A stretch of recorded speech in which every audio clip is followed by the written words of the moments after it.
নমস্কাৰ সবিশেষলৈ মই প্ৰাঞ্জল ফুকনে আপোনালোকক স্বাগতম জনাইছো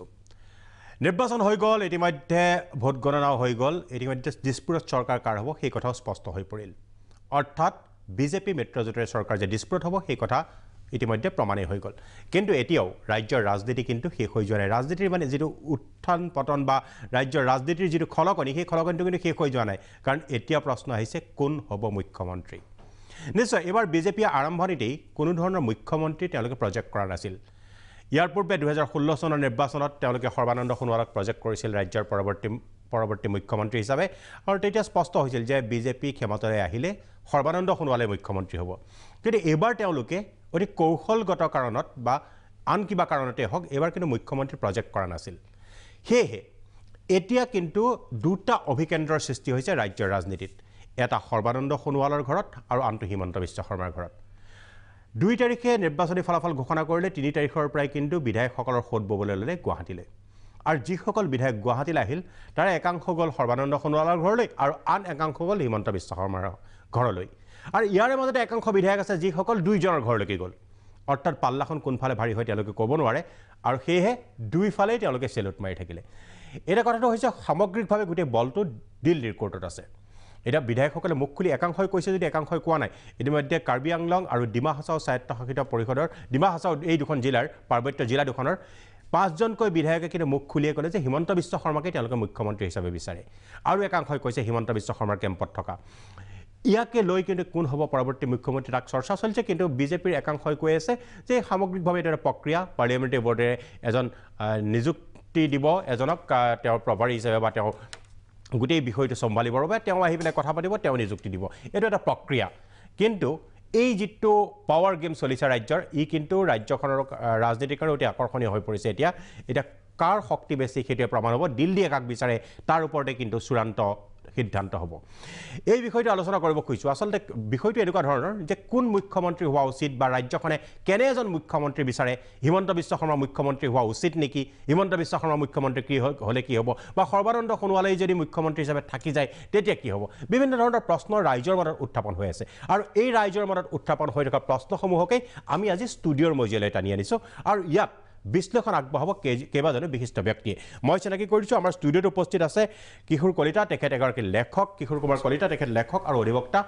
আৰু আছে বিশিষ্ট সাংবাদিক জিতুমণি বৰা ইতিমধ্যে জিতুমণি বৰাৰ বহু মননশীল লেখা ওলাইছে গ্ৰন্থ ওলাইছে আৰু ইতিমধ্যে আমাৰ ষ্টুডিঅ'টো কেইবাবাৰতো বিভিন্ন বিশ্লেষণ আগবঢ়াইছে বিভিন্ন ৰাজনৈতিক সামাজিক বিষয়ৰ সম্পৰ্কত আৰু আমাৰ লগত থাকিব ৰাজনৈতিক বিশ্লেষক লাইভত থাকিব শ্যামকানু মহন্ত আৰু যোৰহাটৰ পৰা লাইভত থাকিব অধিবক্তা তথা এগৰাকী সমাজকৰ্মী ৰিণ্টু গোস্বামী মই প্ৰথমতে আমাৰ ষ্টুডিঅ'ৰ পৰা আৰম্ভ কৰিব খুজিছো বা জিতুমণি বৰাৰ পৰা আৰম্ভ কৰিব খুজিছো জিতুমণি বৰা ডাঙৰীয়া যে কি ভাবে যে ৰাজ্যৰ মুখ্যমন্ত্ৰী কোন হোৱা উচিত বা ইয়াতকে এটা কথা যে হিমন্ত বিশ্ব শৰ্মাৰ প্ৰসংগটো যেহেতু আহিছে মই সেইকাৰণে সুধিব খুজিছো যে হিমন্ত বিশ্ব শৰ্মা ৰাজ্যৰ পৰৱৰ্তী মুখ্যমন্ত্ৰী হোৱাটো উচিত নে বা হ'ব লাগেনে তেওঁ ধন্যবাদ প্ৰথম কথা হ'ল যে এই সম্পৰ্কত সিদ্ধান্ত দিবৰ কাৰণে আমি হৈছে কি মই কাক ভোট দিলোঁ বা আপুনি কাক ভোট দিলে বা কিশোৰ কুমাৰ কলিতা ডাঙৰীয়াই কাক ভোট দিলে আমি কাকো নকওঁ এইটো আমাৰ সম্পূৰ্ণ এটা ব্যক্তিগত স্বাধীনতা বা এইটো এটা গোপনীয়তা আছে আৰু মই মুখ্যমন্ত্ৰী হিচাপে কাক বিচাৰোঁ সেইটো আচলতে ক'বলৈ অকণ দিগদাৰ হয় কিন্তু প্ৰথম এটা ইয়াত আজিৰ তাৰিখত তাৰমানে মই অকণমান আৰম্ভণিতে অকণমান উন্নিকাই দিব খুজিছোঁ আজিৰ তাৰিখত মই বৰ ভয়ে ওলাই আহিছোঁ কিন্তু আমি আমাৰ যেটো জীৱন জীৱিকা এটোত আমি সোমাই থাকিব নোৱাৰোঁ আমি ওলাই আহিব লাগে যে কোভিডৰ আক্ৰান্ত আজি আপোনালোকৰ টিভি চেনেলটো দেখুৱাইছে বা অসমৰ প্ৰায়বোৰ নিউজ চেনেলত ইতিমধ্যে আহিছে যে কেনেকৈ শ্মশানত জুই জ্বলিবলৈ লৈছে এইটো আমি আজি প্ৰায় এসপ্তাহ আগতে অকল্পনীয় আছিলে যেন এনেকুৱা লাগিছে যেন আমি দিল্লী বা গুজৰাটৰ সেই ধৰণৰ এটা গৈ আছোঁ নেকি এটা আতংকিত পৰিৱেশ এই মুহূৰ্তত এখন সুস্থিৰ চৰকাৰ এজন নেতৃত্ব দিব পৰা দক্ষ মুখ্যমন্ত্ৰীৰ প্ৰয়োজন আছিলে যিজনে আমাক এই বিপদ এপিনে প্ৰাকৃতিক দুৰ্যোগ ভূমিকম্পক লৈ অসমৰ গুৱাহাটী বিভিন্ন মহলত আপুনি মানে অট্টালিকাবোৰ মানুহ অত্যন্ত আতংকিত দিন কটাই আছে এই মুহূৰ্তত এই ধৰণৰ যিটো মানে অস্থিৰতা যিটো শাসক পক্ষ নিজেই সৃষ্টি কৰিছে সেইটো ৰাইজে কিন্তু তেওঁলোকক ভোট দি দিলে ৰাইজে ৰায় দিয়াৰ পাছত নিৰ্বাচিত হৈ অহাৰ পাছত তেওঁলোকে নিজে অস্থিৰ হৈ পৰিছে এই মানে এই ধৰণৰ কথা বতৰাবিলাক এতিয়া ধৰক মুখ্যমন্ত্ৰী হিচাপে আমি যোৱা 5 বছৰ সৰ্বানন্দ সোণোৱালক পাইছোঁ এতিয়া আৰু এটা কথা আমি সকলোৱে জানো যে এদিন হিমন্ত বিশ্ব শৰ্মাই কংগ্ৰেছত বিদ্ৰোহ কৰি বিজেপিলৈ আহিছিল কাৰণ বিজেপিৰ আদৰ্শ বা বিজেপিৰ সেই হেৰি লৈ পেলাই কিমান দূৰ আহিছিল নাহিছিল সেইটো তেওঁ জানে আপুনি জানে আমিও জানো সেইটোৰ বিষয়ে আলোচনাৰ বিষয় নহয় তথাপি তেওঁ কিন্তু সেই সময়ত ওলাইছিলে যে মুখ্যমন্ত্ৰী চকীখনক লৈ সংঘাত হৈছিলে বা কংগ্ৰেছত সেই ধৰণৰ কোনো ধৰণৰ তেওঁ নিজেও এদিন কৈছিলে যে নিৰ্বাচনৰ আগে তেওঁ সুধিছিলে সাংবাদিকে আপোনালোকৰ সাংবাদিকে সুধিছিলে যে আপুনি বা মুখ্যমন্ত্ৰী পদৰ কাৰণে আগ্ৰহী নেকি তেতিয়া তেওঁ নিজেই কৈছিলে যে 53জন বিধায়কৰ চহীলৈ মই মুখ্যমন্ত্ৰী হ'ব নোৱাৰিলোঁ আৰু এতিয়া মই ইয়াত আৰু আহি পেলাই কি মুখ্যমন্ত্ৰী হ'ব পাৰিম নেকি ইয়াৰ পিছত তেওঁ নিজেই কথাটো কৈছিলে গতিকে সেই বিষয়টো আহিছিলে কিন্তু এতিয়া তেওঁ নিৰ্বাচনৰ এটা বস্তু আমি অত্যন্ত লক্ষ্য কৰিছিলোঁ যে যিবোৰ লোকক প্ৰাৰ্থিত্ব দিয়া হ'ল তাৰ বেছিভাগেই কিন্তু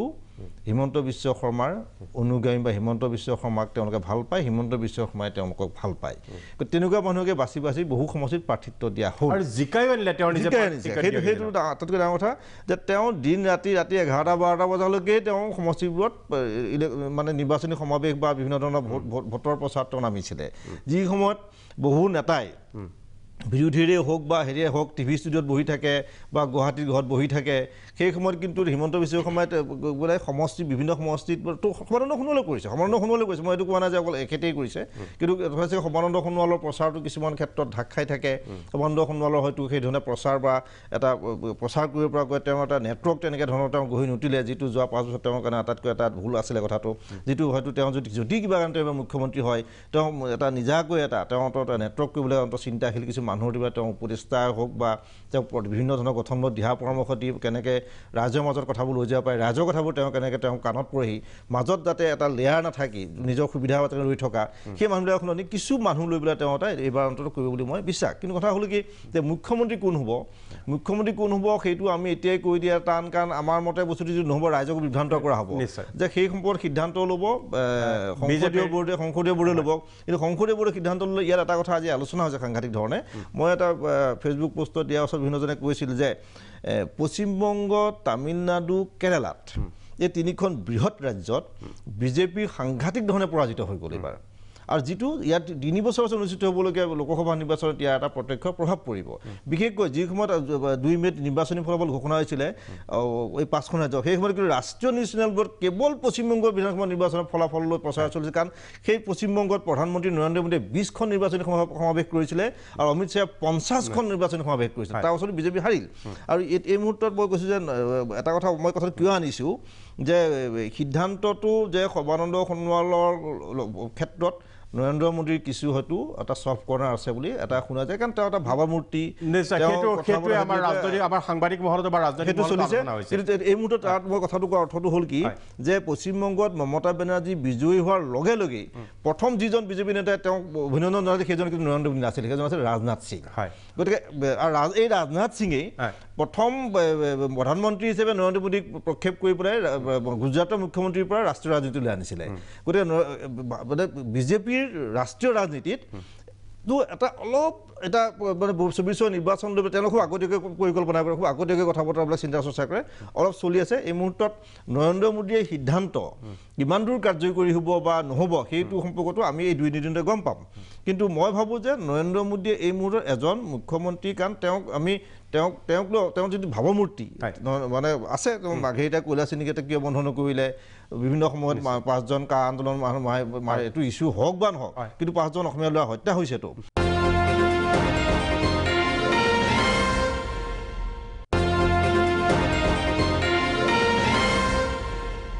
কিশোৰ কুমাৰ কলিতাৰ পৰা এতিয়া জানিব খুজিছোঁ যে একদম পোনপটীয়া প্ৰশ্ন যে ৰাজ্যৰ মুখ্যমন্ত্ৰী পৰৱৰ্তী মুখ্যমন্ত্ৰী কোন হোৱা উচিত এইটোৱেই এতিয়া ৰাজ্যৰ ৰাজনীতিত আটাইতকৈ গুৰুত্বপূৰ্ণ প্ৰশ্ন হিচাপে বিবেচিত হৈছে না ইয়াৰ আগতে যেতিয়া আমি বিভিন্ন ধৰণৰ এনেকুৱা টেলিভিশ্যন ষ্টুডিঅ'ত কথা পাতিছিলোঁ মই কেইবাজনো বিজেপিৰ মুখপাত্ৰক এই প্ৰশ্নটো উঠাইছিলোঁ তেওঁলোকৰ এটাই কথা আছিল যে ইতিমধ্যে তেওঁলোকৰ এগৰাকী মুখ্যমন্ত্ৰী পদত এজন মানুহ অধিষ্ঠিত হৈ আছে গতিকে তেওঁলোকৰ কাৰণে বিকল্প কোনো কথাটো ভবা হোৱা নাই আৰু আমি যদি দেখা পাওঁ যে এইবাৰ মানুহে যে বিজেপি শাসনত পুনৰ আনি যদিও নিৰংকুশ সংখ্যাগৰিষ্ঠতা পোৱা নাই মিত্ৰজোঁট চৰকাৰ হ'ব এতিয়া মানুহে ভোট দিছিল কাৰ কাৰণে যে এই মুখ্যমন্ত্ৰী পদৰ প্ৰাৰ্থীগৰাকীৰ কাৰণে ভোট দিয়া বুলি আমি ধৰি ল'ব লাগিব গতিকে নিঃসন্দেহে যে মুখ্যমন্ত্ৰী হ'ব লাগে সৰ্বানন্দ সোণোৱাল কিন্তু কথাটো হৈছে কি এই যি বিজেপি দলে কয় যে তেওঁলোক এটা সুসংগঠিত দল তেওঁলোকৰ মাজত এটা খুব ওপৰৰ এটা কৰ্তৃত্বশীল এটা সেই থাকে খুব ডিচিপ্লিন শৃংখলাবদ্ধ দল এতিয়া জিতুমণি বৰাই যিটো কথা কৈছে বা আমি যিটো শুনিছোঁ যে নিৰ্বাচনী ফলাফল ঘোষণা কৰাৰ লগে লগে দুটা শিবিৰত বিভক্ত হৈ গৈছে কেইজন মানে বিধায়কে আপোনাৰ সোণোৱালৰ পক্ষত আহিছে কিছুমান বিধায়কে সেই হিমন্ত বিশ্ব শৰ্মাৰ পক্ষত আহিছে এইটো কিন্তু বৰ বিজেপিৰ কাৰণে আমি ভাবো যে তেওঁলোকৰ এই শৃংখলাবদ্ধতাৰ যিটো কথা কোৱা হয় এইটো বৰ শুভ লক্ষণ নহয় বৰ ভাল কথা নহয় অৰ্থাৎ ই এটা ইংগিত দিয়ে যে কোনোবা এজন যদি মুখ্যমন্ত্ৰীৰ পৰা বঞ্চিত হয় তেওঁ তেনেহ'লে খুব ভালদৰে পৰৱৰ্তী এই 5টা বছৰত নাথাকিব সেইজন সোণোৱালেই হওক বা হিমন্ত বিশ্ব শৰ্মাই হওক তাৰোপৰি আৰু এটা কথাটো হৈছে কি যে সাধাৰণ নাগৰিকক প্ৰশ্ন যদি কৰা হয় যে আপোনালোকে মুখ্যমন্ত্ৰী পদক কাক বিচাৰে সেইটোতো আমাৰ নিৰ্বাচনী প্ৰক্ৰিয়াটোত নাইয়ে কিন্তু আমি অধিকাৰ আছে নে আমি ক'ব পাৰোঁ নে নোৱাৰোঁ যদি আমি ক'ব খুজিব লগা হয় বা আমাক মানুহক যদি নাগৰিকক সেই প্ৰশ্নটো তোলা হয় তেতিয়াহ'লে আমি দুটা বস্তু চাব লাগিব এটা হৈছে মুখ্যমন্ত্ৰী হিচাপে তেওঁ কিমান সফল আৰু দ্বিতীয় কথা হৈছে তেওঁ যদি মুখ্যমন্ত্ৰী হিচাপে সফল নাছিল তেতিয়াহ'লে বিকল্পজনৰ প্ৰসংগ আহিব এতিয়া সেই বস্তুটো আহিছে নে অহা নাই যদি সেইটো অহা নাই তেনেহ'লে সৰ্বানন্দ সোণোৱালে হ'ব আৰু যদি বিচক্ষণতাৰ ফলৰ পৰা যদি যে দলৰ উচ্চ স্তৰত তেওঁলোকে বিবেচনা কৰে যে সোণোৱালে ইমান দিনে 5টা বছৰত ব্যৰ্থ আছিল তেওঁ বিভিন্ন ক্ষেত্ৰত নিষ্ক্ৰিয় আছিল আৰু গোটেই কাম কাজ আচলতে মুখ্যমন্ত্ৰী যদিও নহয় হিমন্ত বিশ্ব শৰ্মাই পৰিচালনা কৰিছিল তেতিয়া হয়তো হিমন্ত বিশ্ব শৰ্মাৰ প্ৰসংগটো আহিব এইটো কথা আমি আজিয়ে কৈ দিব নোৱাৰোঁ কোন হ'ব বা কোন নহ'ব কিন্তু এটা কথা নিশ্চিত সেইটো হৈছে কি যিকোনো এজনক এই দুজন যিহেতু কণ্টেণ্ডাৰ মানে প্ৰতিদ্বন্দ্বী আছে ইতিমধ্যে বিজেপি দলৰ মাজত যদিও তেওঁলোকে কৈ থাকে যে আমি ইতিমধ্যে আমাৰ কোনো ধৰণৰ এই ক্ষেত্ৰত কোনো ধৰণৰ বিতৰ্ক নাই বা কোনো ধৰণৰ আমাৰ মাজত দ্বন্দ্ব নাই তথাপি এইটো কথা নিশ্চিত যে তেওঁলোকৰ মাজত দ্বন্দ্ব আছে আৰু মুখ্যমন্ত্ৰী পদৰ কাৰণে দুটা ফৈদ আছে গতিকে যিকোনো এটা ফৈদক সন্তুষ্ট হয় আনটো ফৈদ যদি অসন্তুষ্ট হয় তেতিয়াহ'লে পৰৱৰ্তী অহা 5টা বছৰত অসমৰ যিটো ৰাজনৈতিক বাতাবৰণ হ'ব বা চৰকাৰখনৰ আভ্যন্তৰীণ যিটো ব্যৱস্থা হ'ব তাতে যে বিশৃংখলতা আহিব আৰু এক ধৰণৰ যি দ্বন্দ্ব অনবৰত চলি থাকিব সেইটো আমি নিশ্চিত আৰু এটা কথা মই জাষ্ট উনুকিয়াই থ'ব খুজিছোঁ এইখিনিতে যে যিজন দ্বিতীয়জন ব্যক্তি মানে হিমন্ত বিশ্ব শৰ্মা তেওঁ কিন্তু পূৰ্বতে কংগ্ৰেছ দলত আছিল আৰু কংগ্ৰেছ দলৰ পৰা তেওঁ বিজেপি দলৰ অহাৰ কাৰণ এটাই আছিল যে কংগ্ৰেছ দলত থাকিলে তেওঁ মুখ্যমন্ত্ৰী হ'ব নোৱাৰিলেহেঁতেন যাৰ কাৰণে তেওঁ বিজেপি দলত যোগদান কৰিলে সেই এটা কথা আমি সকলোৱে জানো আৰু সেইটো অসমৰ সকলো মানুহে জানে গতিকে এতিয়া আটাইতকৈ তাৎপৰ্যপূৰ্ণ কথাটোৱে হ'ব যে হিমন্ত বিশ্ব শৰ্মাই যিয়ে ইতিমধ্যে অসমৰ গোটেই শাসনতন্ত্ৰত সুদীৰ্ঘকাল ধৰি বিভিন্ন পদত আছে আৰু গুৰুত্বপূৰ্ণ দায়িত্বতে মানে চলাইছে সেইজন মানুহে মুখ্যমন্ত্ৰী নোহোৱাকৈ এগৰাকী সাধাৰণ মন্ত্ৰী হিচাপত তো থাকিব নে নাথাকে আৰু থাকিলেও তো কিমান সুস্থিৰে থাকিব সেইটো এটা কিন্তু গুৰুত্বপূৰ্ণ প্ৰশ্ন নিশ্চয় দেখা গৈছে যে মুখ্যমন্ত্ৰী কোন হ'ব এই প্ৰশ্নটো একাংশ ৰাজনৈতিক নেতা বা বিজেপিৰ নেতাই কৈছে যে এইটো মিডিয়া শ্ৰেষ্ঠ বা মিডিয়াই ক্ৰিয়েশ্যন বুলি কৈছে কিন্তু কেতিয়াও নহয় কাৰণ এইকাৰণেই নহয় বুলি আমি কৈছোঁ মিডিয়াৰ ক্ৰিয়েশ্যন যে ইতিমধ্যে একাংশ বিধায়কে কিন্তু মুকলিভাৱে এই কথাটো কৈছে আৰু সামগ্ৰিকভাৱে ৰাজনৈতিক দৃশ্যপট আমি যদি চাবলৈ যাওঁ যি কাৰ্যকলাপ দেখিছোঁ বিধায়কসকলৰ বা নৱনিৰ্বাচিত বিজেপিৰ বিধায়কসকলৰ সি কিন্তু এইটো প্ৰতিগমন কৰে হয় যে এই কথাটো সঁচা যে দুটা অভিকেন্দ্ৰত ইতিমধ্যে অভিকেন্দ্ৰৰ সৃষ্টি হৈছে ৰাজ্যৰ ৰাজনীতিত দুটা পাৱাৰ চেণ্টাৰ ডাবল ইঞ্জিন বুলি যিটো ইতিমধ্যে কোৱা হৈছিলে ডাবল ইঞ্জিন বুলি ইতিমধ্যে কোৱা হৈছিলে নিৰ্বাচনৰ পূৰ্বে আৰু সেইটোৱে হ'বলৈ গৈ আছে কোন হ'ব মুখ্যমন্ত্ৰী বিৰতিৰ পিছত মই আহিম শ্যামকানু মহন্তৰ ওচৰলৈ এইখিনিতে লৈছোঁ খন্তেক বিৰতি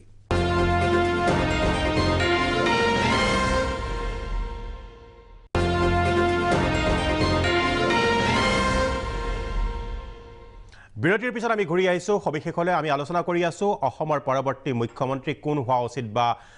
কাক পাতিব খোজে বা কোন হ'লে ৰাজ্যৰ কাৰণে ভাল হ'ব এনেকুৱা বিষয়সমূহে লৈ মই এতিয়া আহিছোঁ ৰাজনৈতিক বিশ্লেষক শ্যামকানু মহন্তৰ ওচৰলৈ শ্যামকানু মহন্ত একেটাই প্ৰশ্ন আৰম্ভণিতে সকলোকেই মই কৰি গৈছোঁ যে ৰাজ্যৰ পৰৱৰ্তী মুখ্যমন্ত্ৰী কোন হোৱা উচিত বুলি ভাবে আপোনাৰ দৃষ্টিভংগীৰ ফালৰ পৰা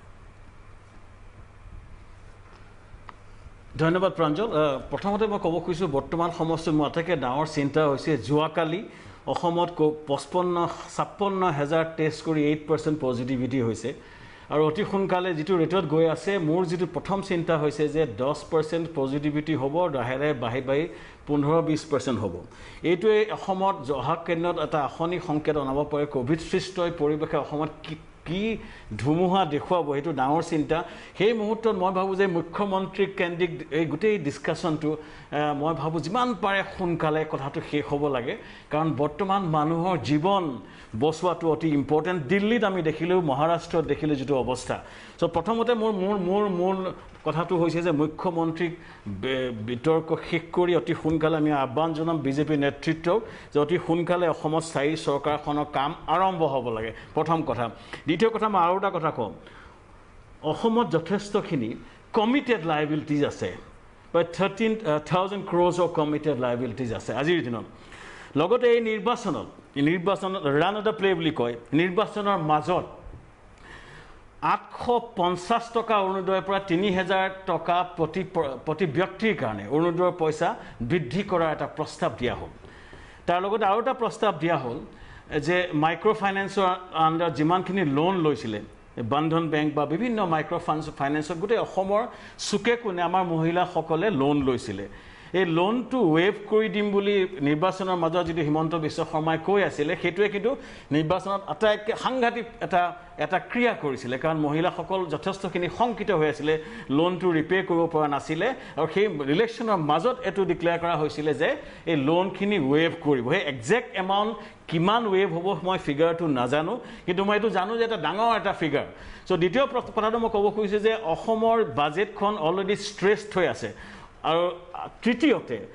আপোনালোকে গম পাইছে কোভিড সৃষ্ট পৰিৱেশৰ কাৰণে বৰ্তমান GST কালেকশ্যন কমি গৈছে আৰু দিনে দিনে আৰু কমি যাব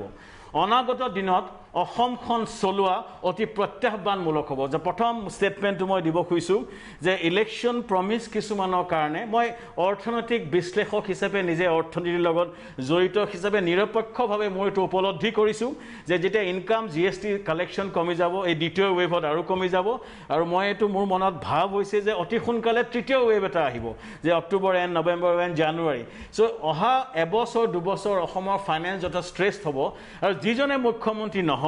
তেওঁ এখন বহুত ডিফিকাল্ট ফাইনেন্সিয়েল পজিশ্যনত অসমখন পাবহি চ' গতিকে গুড লাক টু হিম তেওঁ যিয়েই নহওক তেওঁ যথেষ্ট বিচক্ষণতাৰে লৈ যাব লাগিব এইখিনিতে দুইজন ব্যক্তিৰ বিষয়ে ক'বলৈ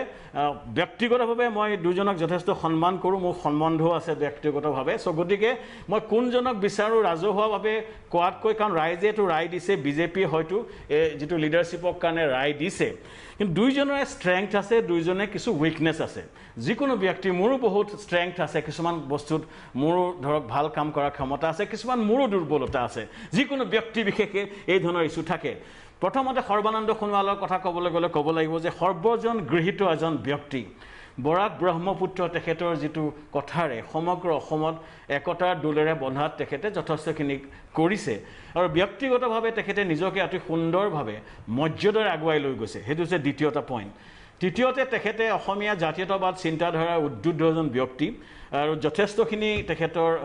সেই ক্ষেত্ৰত অৱদান আছে IMDT আইন বাতিলৰ পৰা আৰম্ভ কৰি যথেষ্টখিনি তেখেতৰ অৱদান আছে আৰু যোৱা 5 বছৰত তেখেতৰ পাৰফৰ্মেঞ্চ ৱাজ ডিচেণ্ট এনাফ আৰু লগতে আমাৰ যিটো পৰীক্ষাকেইটা পতাত APSC কেলেংকাৰী এইখিনি ক্ষেত্ৰত তেখেতৰ ভূমিকা যথেষ্ট মানুহে ভাল পায় আৰু এই নিৰ্বাচনটো সৰ্বানন্দ সোণোৱালে যথেষ্ট কেম্পেইনিং কৰিছে উজনি অসমত তেখেতে ভাল ৰিজাল্ট কৰিছে চ' এইখিনি ক্ষেত্ৰত তেখেতে শ্ৰেয় লাভ কৰে আৰু মই ভাবোঁ যে এজন মুখ্যমন্ত্ৰী হিচাপে তেখেতৰ যোগ্যতা আছে কিন্তু এইখিনিতে আৰু ক'ব লাগিব হিমন্ত বিশ্ব শৰ্মাৰ কথা আমি এজন ব্যক্তি তেখেতক কিছুমান কথা আমিও অপ'জ কৰিছিলোঁ বিভিন্ন সময়ত কিন্তু ৰাজনীতিক হিচাপে হয়তো উত্তৰ পূৰ্ব আটাইতকৈ বিচক্ষণ ব্যক্তি হৈছে হিমন্ত বিশ্ব শৰ্মা হয়তো এজন মন্ত্ৰী হিচাপে পাৰফৰ্মেঞ্চ হিচাপে আটাইতকৈ ভাল পাৰফৰ্মেঞ্চ তেওঁ হয়তো আটাইতকৈ বিচক্ষণ ব্যক্তি বুলি অসমৰ বেছিভাগ লোকেই ভাবে আৰু সেইকাৰণে হয়তো মই যদি মন কৰিছোঁ সৰ্বানন্দ সোণোৱালকো বহুতে বিচাৰিছে কিন্তু বহুতে হিমন্ত বিশ্ব শৰ্মাক মুখ্যমন্ত্ৰী হিচাপে বিচাৰিছে এইটো হৈছে অনস্বীকাৰ্য যিটো সকলোৱে গম পাইছে তেওঁ কি কাৰণে বিচাৰিছে তেখেতৰ দক্ষতাৰ কাৰণে বিচাৰিছে প্ৰথম কথা আৰু দ্বিতীয়টো কথা এই নিৰ্বাচনটোত হিমন্ত বিশ্ব শৰ্মা মোৰ দৃষ্টিত মেন অফ দ্য টুৰ্ণামেণ্ট আছিলে কাৰণ তেওঁ যিমানখিনি ৰেলী কৰিলে যে তেওঁ একচুৱেলি কিছুমান কথা আমি সমৰ্থন কৰিব বা নকৰিব পাৰোঁ ধৰ্মীয় মেৰুকৰণৰ পক্ষত কথাত বহুখিনি কথা বহু আমাৰ ছেকুলাৰ ব্যক্তি অপজিশ্যন আছে কিন্তু এইটো ক'ব লাগিব যে আজমল থ্ৰেটটো তেওঁ গোটেই অসমত বিশেষকৈ উজনীয়া উত্তৰ অসমত মই ঘূৰিছিলোঁ নিৰ্বাচনৰ আগত আৰু মই প্ৰাগ নিউজতো কৈছিলোঁ মোৰ যিটো উপলব্ধি যে যিটো আজমল থ্ৰেটটো এই গোটেই নিৰ্বাচনত সাংঘাতিক ধৰণে লৈ যোৱা ব্যক্তিজন হৈছে হিমন্ত বিশ্ব শৰ্মা দ্বিতীয়তে মই আকৌ ক'লোঁ যে এই অৰুণোদয় যিটো মানুহক টাচ কৰে যিটো সময়ত কা বিৰোধী এটা ডাঙৰ মুভমেণ্ট অসমত হৈ আছিলে মানুহৰ ক্ষোভ দেখিছিলোঁ বিশেষকৈ উজনি উত্তৰ অসমত মই যথেষ্ট ক্ষোভ দেখিছিলোঁ এই ক্ষোভটো নিৰাময় কৰাত হিমন্ত বিশ্ব শৰ্মাৰ কেম্পেইনটো বিশেষকৈ হিতাধিকাৰী ৰাজনীতি যিখিনি কাম কৰিলে 800 টকাৰ পৰা যদিও ফাইনেন্সত অৰ্থনৈতিক বিশ্লেষক হিচাপে মোৰ অলপ কনচাৰ্ণ আছে ফাইনেন্সিয়েল চ'ৰ্চ ক'ৰ পৰা আহিব কিন্তু ৰাজনৈতিক পাৰ্চপেক্টিভত চাব গ'লে এইটোৱে সাংঘাতিক কাম কৰিছে 800 টকাৰ পৰা 3000 টকাৰ যিটো প্ৰতিশ্ৰুতি তাৰ লগতে স্কুটি মটৰচাইকেল তাৰ লগতে বন্ধন বেংকৰ ঋণ মাফ এই গোটেইখিনি কথাই নিৰ্বাচনতে সাংঘাতিক ইম্পেক্ট কৰিলে আৰু এইটো কেম্পেইনত টকা পইচা গোটেইখিনি কোঅৰ্ডিনেশ্যন যেখেতে যিটো কৰিলে অসম গণ পৰিষদ বা UPPৰ লগত যিটো কোঅৰ্ডিনেশ্যন কৰিলে গোটেইখিনি ক্ষেত্ৰত তেখেত এইটো নিৰ্বাচনৰ হয়তো মেন অফ দ্য টুৰ্ণামেণ্ট সেই দৃষ্টিত চাব গ'লে হিমন্ত বিশ্ব শৰ্মাই মুখ্যমন্ত্ৰী হোৱা আশাটো কোনো ভুল হ'ব নোৱাৰে কাৰণ তেওঁ যোগ্যতা আছে পাৰফৰ্মেঞ্চ দিছে এই 5 বছৰেই পাৰফৰ্মেঞ্চ নহয় ৰাস্তা অসমৰ চুকে কোণে যিটো ৰাস্তা হ'ল হিমন্ত বিশ্ব শৰ্মাৰ যথেষ্ট কৃতিত্ব আছে আৰু স্বাস্থ্য কেন্দ্ৰত কোভিডৰ ক্ষেত্ৰত যিখিনি কাম কৰিলে অসমৰ যিকোনো ব্যক্তিক সুধিব তেখেতসকলে হিমন্ত বিশ্ব শৰ্মাৰ কোভিড মেনেজমেণ্টৰ ওপৰত বিশ্বাস আছে ইমানখিনি কাম কৰাৰ পাছত তাৰ লগতে উত্তৰ পূবৰ নিৰ্বাচনত তেখেতৰ যিটো ভূমিকা মেঘালয় চিফ মিনিষ্টাৰক যদি আপুনি সোধে বা মণিপুৰৰ চিফ মিনিষ্টাৰক সোধে যে উত্তৰ পূবত বিজেপি অনাৰ মূল মানুহজন হৈছে হিমন্ত বিশ্ব শৰ্মা চ' ইমানখিনি যেতিয়া এজন মানুহৰ যোগ্যতা থাকে তেখেতে মুখ্যমন্ত্ৰী হোৱা আশা কৰাটো কোনো ভুল হ'ব নোৱাৰে সেইটো কোনো ভুল হ'ব নাই কাৰণ তেওঁ যোগ্য অসমৰ বহু ৰাইজৰ মানুহে তেখেতক বিচাৰিছে আৰু এই ক্ষেত্ৰত তেখেতৰ যথেষ্ট সম্ভাৱনা আছে কিন্তু এই ক্ষেত্ৰত আৰু কথা ক'ব লাগিব অসমখনৰ বৰ্তমানৰ মুখ্যমন্ত্ৰী সৰ্বানন্দ সোণোৱালৰ এগেইনষ্টে কোনো বিশেষ কৰাপশ্যন চাৰ্জেছ নাই তেখেতৰ এগেইনষ্টে খুব নিগেটিভ এণ্টি ইনকামবেচি নাই চ' এইটো এটা বিৰাট ডিফিকাল্ট ডিচিশ্যন দুইজন ব্যক্তিয়ে মোৰ দৃষ্টিত সক্ষম সবল ব্যক্তি দুইজন ব্যক্তিৰ অসমৰ প্ৰতি যথেষ্টখিনি কমিটমেণ্ট আছে আৰু মোৰ দৃষ্টিত অনাগত দিনত ভাল চৰকাৰ হ'ব কিন্তু এই সিদ্ধান্তটো মই ভাবোঁ যে দিল্লীত নৰেন্দ্ৰ মোদী অমিত শ্বাহ জুৰিয়ে বা আৰু জে পি নাড্ডাৰ তেখেতসকলৰ হাই কমাণ্ডে অসমৰ যিটো MLA বা লোকেল ষ্টেক হোল্ডাৰৰ লগত অলপ কনচালটেশ্যন কৰি এটা ৰাজনৈতিক সিদ্ধান্ত ল'ব মোৰ দৃষ্টিত ৰাজনৈতিক সিদ্ধান্তটো এনেকুৱা হ'ব এই মাত্ৰ আপুনি জিতুমণি বৰাই ক'লে বেংগল ইলেকশ্যন হৈ গৈছে য'ত বিজেপিয়ে ভাল কৰা নাই সেইটো এটা ক্ৰিয়া কৰিব কিন্তু এই সিদ্ধান্তটো হ'ব 2024 চনত অসমত কেনেকুৱা ধৰণৰ কাৰণ মই এটা কথা দেখি ভাল পাইছোঁ যে বিজেপিয়ে জাতীয়তাবাদী চিন্তাধাৰাক গুৰুত্ব দিব লাগিব গুৰুত্ব এইকাৰণে দিব লাগিব কাৰণ এইবাৰ নিৰ্বাচনত বেছিভাগ জাতীয়তাবাদী ব্যক্তিয়ে বিজেপিক ভোট দিছে বেংগলত এই যিটো UP এটা কালচাৰ পাৰচেপশ্যনৰ কাৰণে বিজেপিক লোকচান কৰিছে মোৰ দৃষ্টিত বহুখিনি কথা বিজেপিৰ হাই কমাণ্ডে চাব দুইজন ব্যক্তিৰ ক্ষেত্ৰত পাৰিলে সমিল মিলে দুইজনক লৈ এখন চৰকাৰ লৈ যোৱাত বা কেনেকৈ পজিশ্যনিং কৰে কিন্তু মই এই বিষয়ত পুৰা বিশ্বাসী যে দুইজনকে সন্তুষ্টি কৰিহে এই ডিচিশ্যনটো সিদ্ধান্তটো লোৱা হ'ব আৰু এই পুনৰ আহিম আপোনাৰ ওচৰলৈ আমি আলোচনা আগবঢ়াই লৈ গৈ থাকিম মই ৰিণ্টু গোস্বামীৰ ওচৰলৈ আহিছোঁ ৰিণ্টু গোস্বামী ডাঙৰীয়া বিশেষকৈ এই কথাটোৱেই যে পৰৱৰ্তী মুখ্যমন্ত্ৰী হোৱাৰ মই এইটোৱে নকওঁ যে আপোনাৰ দৃষ্টিভংগীৰে সকলোৱে সদায় নিজৰ নিজৰ মনত থাকিব পাৰে মুকলিভাৱে নক'বও পাৰে যে কোন হোৱা উচিত বা কোন বেছি দক্ষ হ'ব কাৰণ কোৱালিটি আৰু মানে গুণ আৰু দোষ দুইজনৰে আছে বা থাকিব পাৰে এতিয়া কথাটো হৈছে যে হিমন্ত বিশ্ব শৰ্মাই মুখ্যমন্ত্ৰী হ'বলৈ হাবিয়াস কৰাটো এটা ভুল নহয় উচ্চাকাংক্ষা সকলোৰে থাকিব পাৰে তেওঁ কৰ্মদক্ষতাটো তেওঁৰ কাৰণে এটা প্লাছ পইণ্ট বুলি বহুতেই কৈছে আপোনাৰ দৃষ্টিভংগীৰে এই দুইজন নেতা কি কেনেকুৱা ধৰণৰ তাৰমানে হিমন্ত বিশ্ব শৰ্মা আজি মুখ্যমন্ত্ৰী হ'ব পাৰে নে নোৱাৰে মই সেই প্ৰসংগটোলৈ যোৱাৰ আগতে এই মুহূৰ্তত মই ক'ম যে আজি আমি যি সংকটৰ মাজত আছোঁ এই সংকটৰ পৰা ওলাই আহিবৰ কাৰণে আমি সকলোৱে এই সময়ত ৰাজনীতিৰ কথা বাদ দি শাসক বিৰোধী সকলোৱে এটা সামূহিক নেতৃত্ব ৰাজ্যখনৰ বাবে তেখেতসকল লগ আমাৰ অৰ্থনৈতিক যিটো আমি অসুবিধা বা অৰ্থনৈতিক যিটো এনেকুৱা এটা অৱস্থা মানুহৰ হৈছে পানীত হাঁহ নচৰা অৱস্থা কিন্তু অসমৰ দৰে এখন দুখীয়া ৰাজ্যত অধিক মানুহে দৈনিক মজুৰিৰ ওপৰত চলি থকা মানুহ সেই মানুহখিনিক এই অৰ্থনৈতিক সংকটৰ সময়ত অৰ্থনৈতিক বিশ্লেষকসকলে ক'ব আমাৰ ৰাজ্যখনৰ অৱস্থা কেনেকুৱা অৰ্থনৈতিক কেনেকুৱা সেই কথাটোৰ ওপৰত অধিক গুৰুত্ব দিয়াটো আজিৰ তাৰিখত আটাইতকৈ গুৰুত্বপূৰ্ণ কথা আমাৰ জীৱন থাকিব নে নাথাকে স্বাস্থ্য সম্পৰ্কীয় বিধিবিলাকৰ ক্ষেত্ৰত আগন্তুক বছৰটোত আমি কেনেধৰণৰ প্ৰত্যাহ্বানৰ সন্মুখীন হ'ম মেডিকেল ফেচিলিটি আমাৰ সৰু সৰু মফচল চহৰসমূহত উপলব্ধ হ'বনে নহয় আজি গুৱাহাটীতে যিটো অৱস্থা দেখিছোঁ আমিতো সাংঘাতিক শংকিত আৰু ভয়ত অসমৰ জনসাধাৰণ আছে অসমৰ শৈক্ষিক জীৱন আজি বিপৰ্যস্ত গোটেই ভাৰতবৰ্ষতে বিপৰ্যস্ত আজি এবছৰতকৈও বেছি দিন আমাৰ ছাত্ৰ ছাত্ৰীসকল বিদ্যালয়লৈ যাব পৰা নাই মহাবিদ্যালয়লৈ যাব পৰা নাই আমাৰ এই শৈক্ষিক দিশটোৰ ক্ষেত্ৰত আমি কেনেধৰণে আগবাঢ়ি যাম এই গোটেই কথাবিলাক চাই এই মুহূৰ্তত মই ভাবোঁ যে আমি এটা সামূহিক নেতৃত্ব আমি বিচাৰিছোঁ অসমৰ ৰাইজে আৰু ভাৰতীয় জনতা পাৰ্টীয়ে যেতিয়া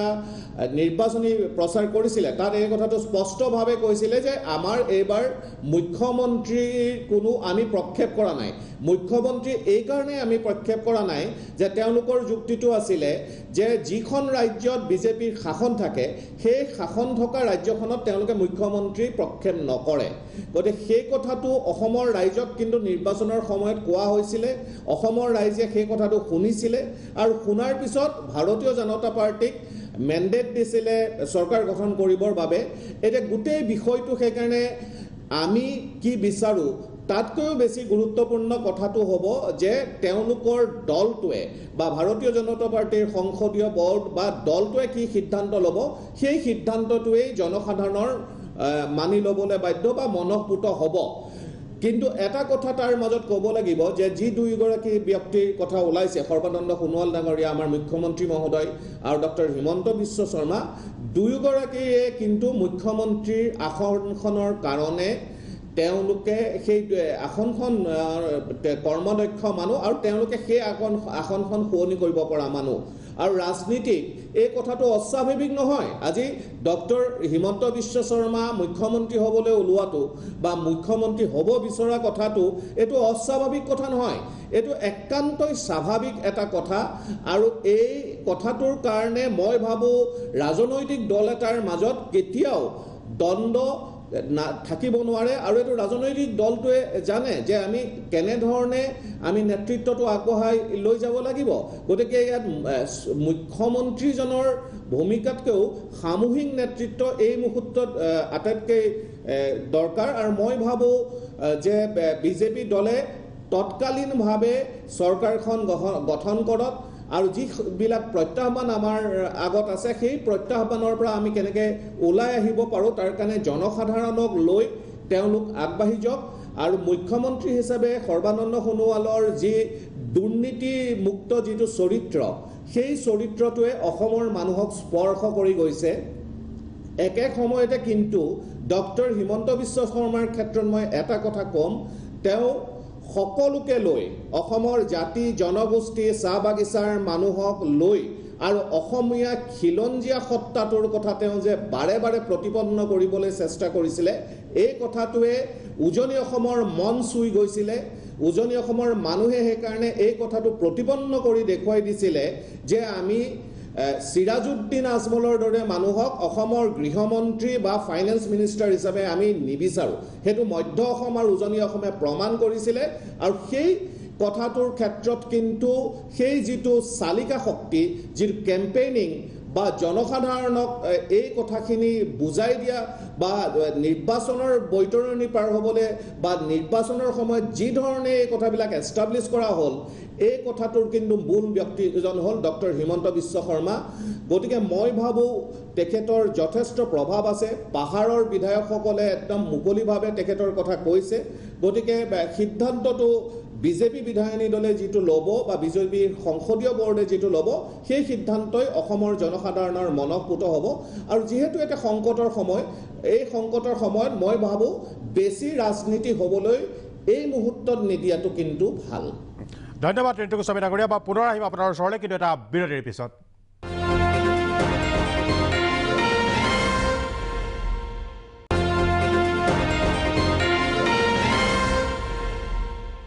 বিৰতিৰ পিছত আমি পুনৰ ঘূৰি আহিছোঁ সবিশেষলৈ মই পুনৰ জিতুমণি বৰাৰ ওচৰলৈ আহিছোঁ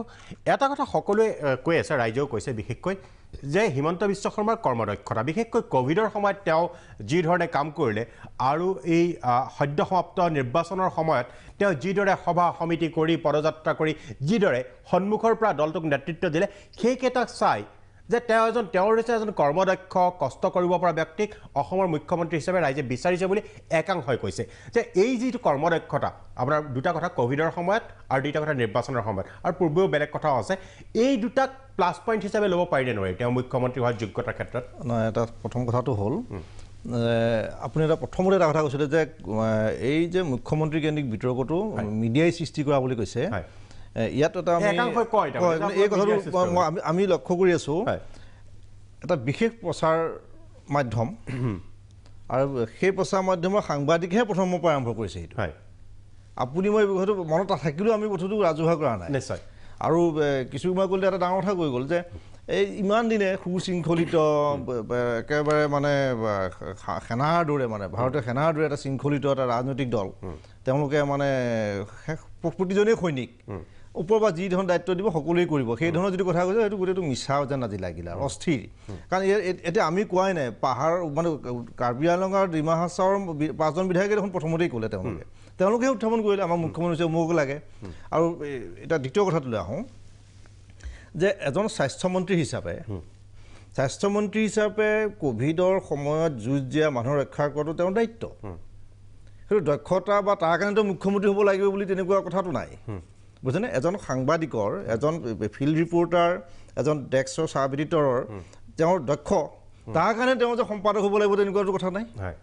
সম্পাদক এজনৰ দায়িত্বটো সম্পাদকজনে বিশেষ কাম নকৰিব পাৰে কিন্তু তেওঁ গোটেই বস্তুটো পৰিচালনা কৰাৰ এটা প্ৰতিষ্ঠান পৰিচালনা কৰাৰ তেওঁৰ দায়িত্ব তেওঁ তাৰ নিউজ লিখিব লাগিব তেওঁ যে বাতৰি হওক এইটো কথা নহয় গতিকে এজন স্বাস্থ্যমন্ত্ৰী হিচাপে কিন্তু এতিয়া হয় তাৰ মাজতো কিন্তু প্ৰথম ঢৌত আমাৰ 1200 মানুহ আমি হেৰুৱাইছোঁ তাৰ মাজতো আমাৰ মানে বিচনা নাপায় বিভিন্ন সময়ত তেনেকুৱা ধৰণৰ বিভিন্ন বিশৃংখল পৰিৱেশ সৃষ্টি হৈছে আৰু এতিয়াও লাহে লাহে তেনেকুৱা এটা পৰিৱেশলৈ নাযাওকগৈ মই ভাবোঁ যে দ্বিতীয় ঢৌটো সময়তো গতিকে মই ভাবোঁ এজন শিক্ষামন্ত্ৰী বা স্বাস্থ্যমন্ত্ৰীৰ মানে এটা সংকটৰ সময়ত নেতৃত্ব দিয়াটোৱেই এজন মানুহৰ কাৰণে সেইটো এটা যে মুখ্যমন্ত্ৰী হোৱাৰ এটা বিশেষ ক্ৰাইটেৰিয়া সেইটো কেতিয়াও হ'ব নোৱাৰে বুজিছেনে আৰু দ্বিতীয় কথাটো হ'ল যে মুখ্যমন্ত্ৰী সৰ্বানন্দ সোণোৱালে এই মুহূৰ্তত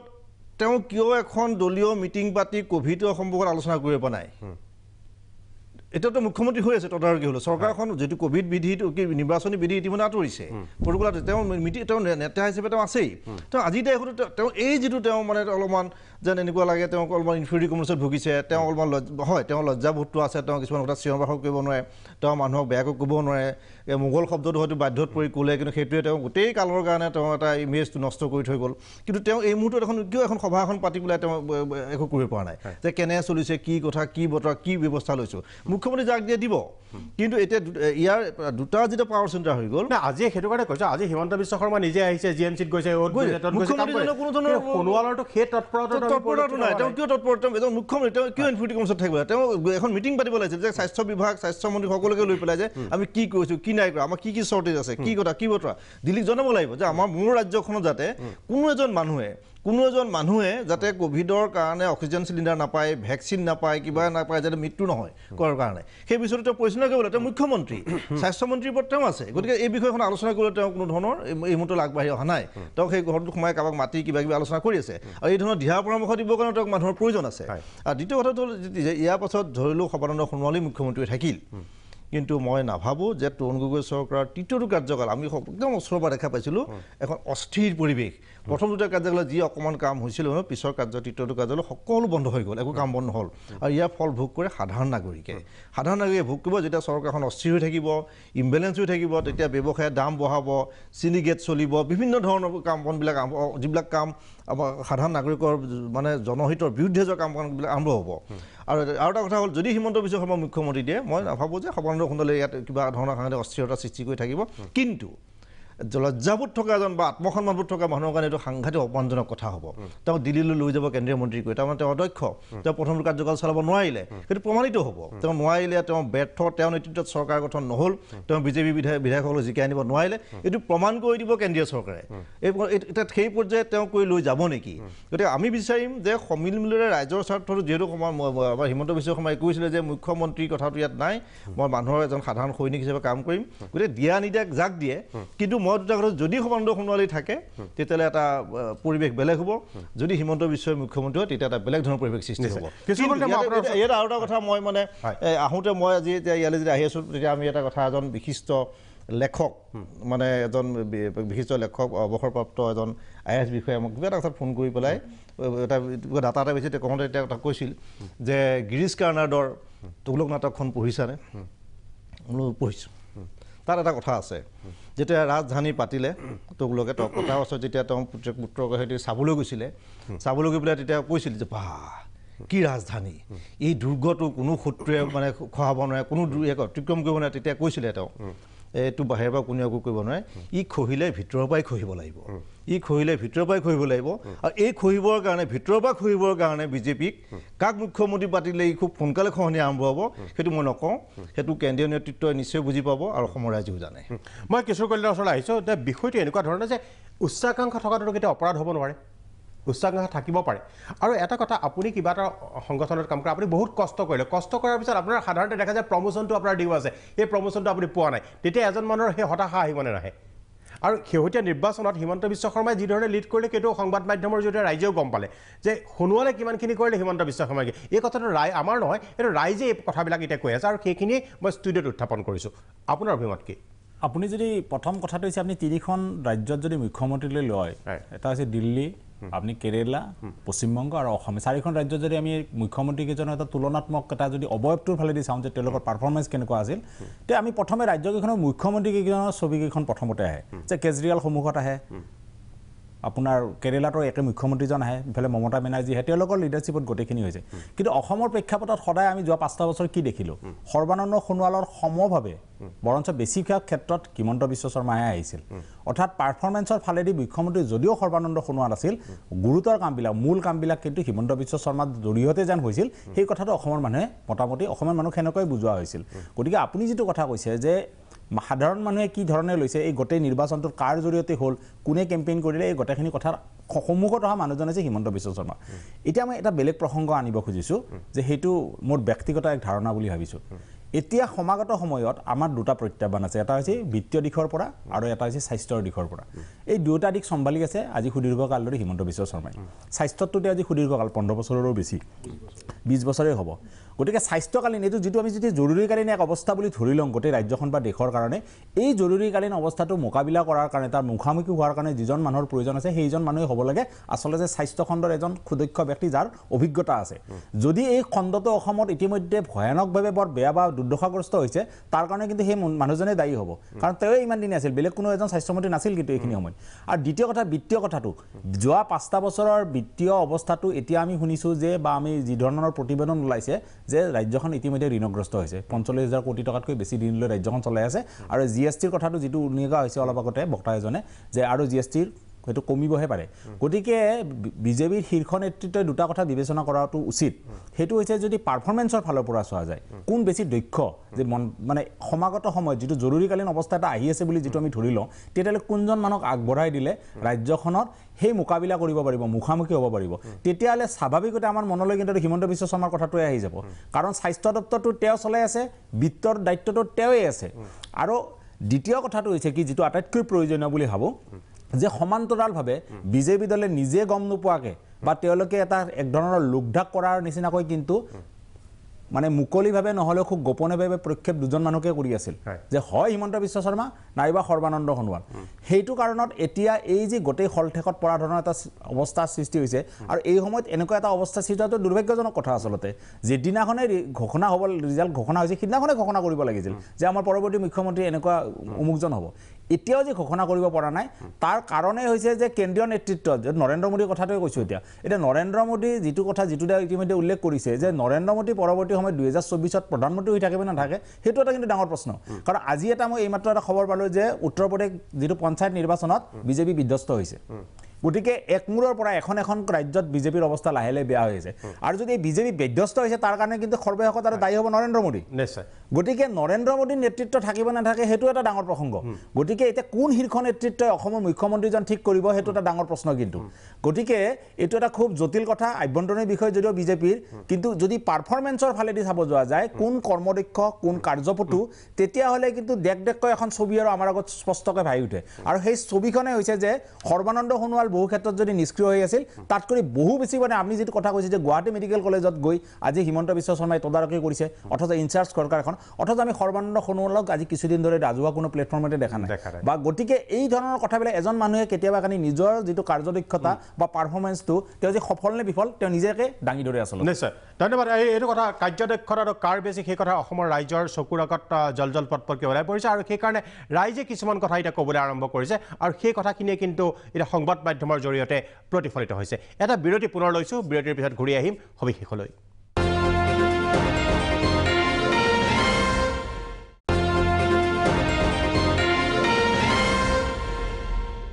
বিৰতিৰ পিছত আমি পুনৰ ঘূৰি আহিছোঁ সবিশেষলৈ মই পুনৰ শ্যামকানু মহন্তৰ ওচৰলৈ যাব খুজিছোঁ শ্যামকানু মহন্ত এটা কথাই যে শেহতীয়া এই কোভিড পৰিস্থিতি এতিয়া ধৰক কেয়াৰটেকাৰ গভৰ্ণমেণ্টখনে আছে কিন্তু আজিও দেখা গৈছে হিমন্ত বিশ্ব শৰ্মাই এই কোভিডৰ কাৰণে যুঁজিবৰ বাবে তেওঁ নিজে ওলাই আহিছে এতিয়া আৰু শেহতীয়াভাৱে নিৰ্বাচনৰ প্ৰেক্ষাপটত যদি আমি চাবলৈ যাওঁ নিৰ্বাচনৰ সময়ত দুখন ছবি হিমন্ত বিশ্ব শৰ্মা আৰু সৰ্বানন্দ সোণোৱাল তেনেহ'লে কোন দুখন আপুনি যদি একেলগে এখন দগাপল্লাত খাৰা কৰি তে কাৰ মুখখন আপোনাৰ চকুলৈ আহিব যে এইবাৰ বিজেপিৰ যিজন উইনিং ষ্টাৰ বুলি ক'লে আপুনি কাক বুজিব যে কিমানখন সভা কৰিলে প্ৰতিখন সভাতেই সৰব ভূমিকা পালন কৰিলে বিজেপিক আগৰ পৰা নেতৃত্ব দিলে সেই কথাখিনিক লৈ এতিয়া হিমন্ত বিশ্ব শৰ্মাক লৈ কিন্তু সেইকাৰণে এটা চৰ্চা হৈছে আৰু কৰ্মদক্ষতাটো প্ৰথম কথা তেওঁৰ কৰ্মদক্ষতাটো পৰিস্ফুট হৈ পৰিছে যে সেইটো তেওঁ এটা প্লাছ পইণ্ট হ'ব পাৰে নে নোৱাৰে মুখ্যমন্ত্ৰী হোৱাৰ ক্ষেত্ৰত আৰু দ্বিতীয় কথা উচ্চাকাংক্ষা থকাটো কেতিয়াও মানে এইটো বেয়া কথা হ'ব নোৱাৰে আৰু এজন মানুহে যদি খুব কাম কৰে আপোনাৰ ধৰা এটা অনুষ্ঠানত কোনোবাই কাম কৰিলে কষ্ট কৰি অনুষ্ঠানটোক আগবঢ়াই লৈ গ'ল তাৰপিছত তেওঁ প্ৰমোশ্যন এটা আশা কৰিব পাৰে সেইটোতো কেতিয়াও নিগেটিভ নহয় সেই দিশৰ পৰা হিমন্ত বিশ্ব শৰ্মাই কিয় মুখ্যমন্ত্ৰী হ'ব নোৱাৰে এজন ৰাজনৈতিক বিশ্লেষক হিচাপে মই যোৱা নিৰ্বাচনত কিন্তু সৰ্বাহিমন্তৰ জইণ্ট যিটো নেতৃত্ব যৌথ নেতৃত্ব সেই দলটোক কামত দিছে বুলি মই ভাবোঁ সৰ্বানন্দ সোণোৱালৰ এটা মই প্ৰথমতে কৈছিলোঁ তেখেতসকলৰ এটা ভাল এটা ইমেজ আছে সেই ইমেজটো হৈছে এটা অল ইনক্লুচিভ এজন ব্যক্তি হিচাপে সকলোকে লগত লৈ যোৱাৰ তেখেতৰ যিটো ইমেজটো সঁচাকৈ ভাল দ্বিতীয়তে বৰাক ব্ৰহ্মপুত্ৰ বুলি কৈ তেখেতে দুটা অঞ্চল ওচৰ চপাই আনিছে মানসিকভাৱে এই ক্ষেত্ৰত এজ এ ব্যক্তিত্ব হিচাপে সৰ্বানন্দ সোণোৱালৰ এজন মুখ্যমন্ত্ৰী হোৱাৰ যথেষ্টখিনি যোগ্যতা আছে কিন্তু সমস্যাটো হৈছে এতিয়া হিমন্ত বিশ্ব শৰ্মা এজন ব্যক্তি যিজন গোটেই দেশৰ ভিতৰতে এজন এফিচিয়েণ্ট ব্যক্তি বুলি মোৰ দিল্লীৰ বহু বন্ধু বহুত সাংবাদিকে কয় যে গোটেই দেশতে তেওঁৰ নিচিনা মানে এফিচিয়েণ্ট কমিউনিকেটৰ বা কাম কৰা মানুহ কম আছে চ' গতিকে এই হিমন্ত বিশ্ব শৰ্মাৰ নিচিনা এজন আউটষ্টেণ্ডিং পলিটিচিয়ান থকাৰ কাৰণেহে এই প্ৰশ্নটো আহিছে আৰু বিশেষকৈ প্ৰশ্নটো এইকাৰণে আহিছে আপুনি ঠিকেই কৈছে তেখেতে কণ্টিনিউৱাছলি পাৰফৰ্মেঞ্চ দি আছে প্ৰথমতে 2016 চনত তেখেতে আহি নিৰ্বাচনটো জিকোৱাত এটা ভূমিকা ল'লে তাৰপিছত 2019 চনত তেখেতে এমপি হ'ব বিচাৰিছিলে তেখেতক দিয়া নাছিলে শেষ মুহূৰ্তত দিয়া নাছিলে সকলোৱে ভাবিছিলে বহুত মনত দুখ পাব কিন্তু তেখেতে নিজৰ ৰাজনৈতিক মেচিউৰিটি দেখুৱাই তেখেতে পুৰা দমে 2019 চনৰ যিটো লোকসভা ইলেকশ্যনত বিজেপি অনাত অসমত উত্তৰ পূব 24টা চিট জিকাৰ ক্ষেত্ৰত খুব ভাল 19টামান চিট জিকিছিলে খুব ভাল ভূমিকা তেওঁ ল'লে তাৰ লগতে মণিপুৰৰ চৰকাৰ অনা ত্ৰিপুৰাত ইতিহাসত প্ৰথমবাৰৰ বাবে CPM নন CPM এটা গেৰুৱা দল অনাৰ ক্ষেত্ৰত তেখেতৰ আটাইতকৈ বেছি ভূমিকা আছিল মণিপুৰত তেখেতৰ আটাইতকৈ বেছি ভূমিকা আছিলে চ' এটাৰ পিছত ৰাজনৈতিকভাৱে তেখেত আটাইতকৈ সফল ব্যক্তি উত্তৰ পূবৰ যোৱা সময়টো দ্বিতীয়তে এজ এ এফিচিয়েঞ্চিৰ ক্ষেত্ৰত তেখেতে ৰাস্তাৰ ক্ষেত্ৰত যিখিনি কাম কৰিছে বা বিভিন্ন ডিপাৰ্টমেণ্টৰ ক্ষেত্ৰত কৰিছে অসমৰ মুখে অসমৰ আৰু এটা কথা মই মানুহৰ মাজত যাওঁতে ফিল কৰিছিলোঁ তেখেতৰ ওপৰত ৰাইজৰ ইমানে আস্থা যে হিমন্তই যদি ক'লে ঠিকেই কৈছে হিমন্তই যদি কমিটমেণ্ট কৰিছে তাৰমানে কৰি দিব এই যিটো আস্থাটো হৈছে সেইটো হৈছে বহু বছৰ ধৰি তেখেতৰ কষ্টৰ এইটো ফল বহু টিভি ষ্টুডিঅ'ত বহি আমি তেখেতৰ ইম্পেক্টটো বুজি নাপাওঁ গাঁৱে ভূঞে যেতিয়া যাওঁ তেখেতৰ ইম্পেক্টটো বুজি পোৱা যায় এইটো হৈছে মানুহৰ লগত গ্ৰাছ ৰুটত কানেক্ট কৰাৰ এটা তেখেতৰ অভূতপূৰ্ব এটা ক্ষমতা আছে গাঁৱৰ মহিলাসকলে জ্যেষ্ঠসকলে সৰু ল'ৰা ছোৱালীসকলে তেখেতে মামা ইমেজ এটা বনাই ল'লে সেই মামা ইমেজটোৰ জৰিয়তে তেখেতে সৰু ল'ৰা ছোৱালীৰ লগত কানেক্ট কৰিলে যিটো প্ৰথমতে নাছিলে সৰু ল'ৰা ছোৱালীৰ পৰা আৰম্ভ কৰি জ্যেষ্ঠজন আৰু আমাৰ বয়সৰ সকলোবোৰৰ লগত এটা কানেক্ট তেওঁ কৰিলে এই নিৰ্বাচনৰ ক্ষেত্ৰত সেই কানেকশ্যনটো আৰু বেছি হ'ল সেই হিচাপে ব্যক্তি হিচাপে তেখেতে ইমান দিন কাম কৰাৰ পাছত পাৰফৰ্মেঞ্চ দিয়ে আপুনি ঠিকেই কৈছে প্ৰাঞ্জল ফুকন যে এজন মানুহে যদি বছৰৰ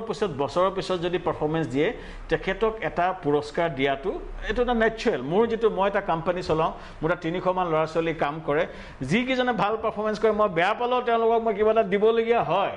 আৰু মই মোৰ নিজৰ চাকৰি জীৱনত দেখিছিলোঁ মই নিজৰ চাকৰি জীৱনত মই বহুত দুপে আগবঢ়াইছিলোঁ কাৰণ মই বহুত কষ্ট কৰিব পাৰিছিলোঁ চ' মই ভাবোঁ যে সকলো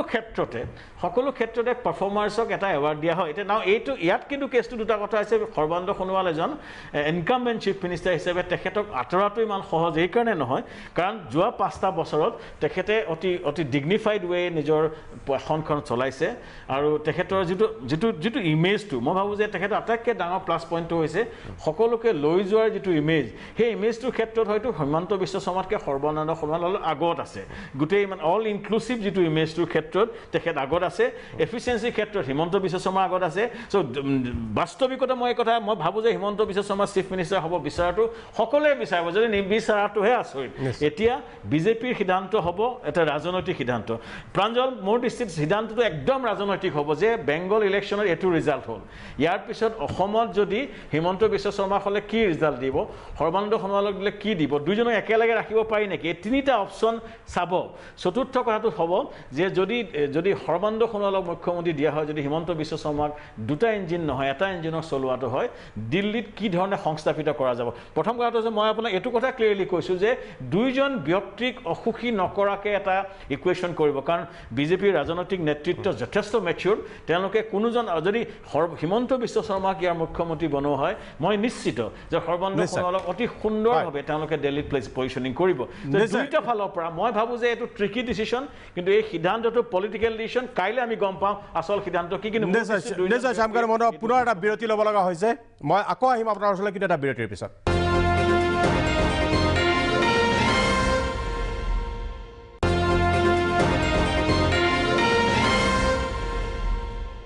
বিৰতিৰ পিছত আমি পুনৰ উভতি আহিছোঁ এই সবিশেষলৈ মই ৰিণ্টু গোস্বামীৰ ওচৰলৈ পুনৰ যাব খুজিছোঁ গোস্বামী নগৰীয়া এটা কথা আপুনি নাভাবেনে যে এতিয়া আমাৰ আলোচনাত যিটো কথা ওলালে এটা হৈছে সৰ্বানন্দ সোণোৱালৰ ইমেজ আনটো হৈছে হিমন্ত বিশ্ব শৰ্মাৰ কৰ্মদক্ষতা এতিয়া অসমক এজন কৰ্মদক্ষ মানুহ লাগে নে এজন ইমেজ থকা মানুহ লাগে দ্বিতীয় কথাটো হৈছে যে আপুনি ভাবেনে যদি হিমন্ত বিশ্ব শৰ্মাই এইবাৰ মুখ্যমন্ত্ৰিত্ব নাপায় তেনেহ'লে অনাগত দিনত তেওঁ আকৌ এনেদৰে মন্ত্ৰীৰ দৰে থাকি পেলাই তেওঁ আকৌ কাম কৰি যাব বা তেওঁ এইখিনিকে মানি ল'ব আপোনাৰ বিশ্লেষণে কি কয়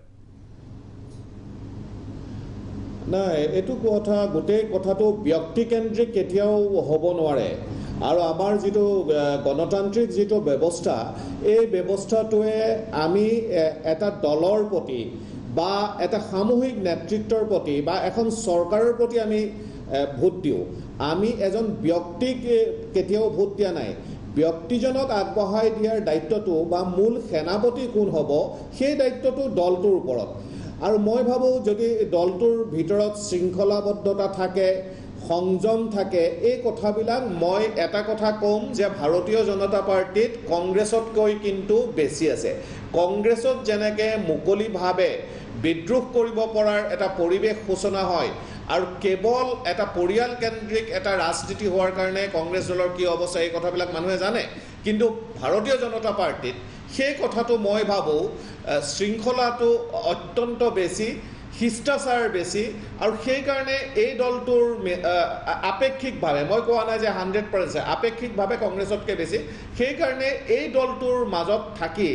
এগৰাকী ব্যক্তিয়ে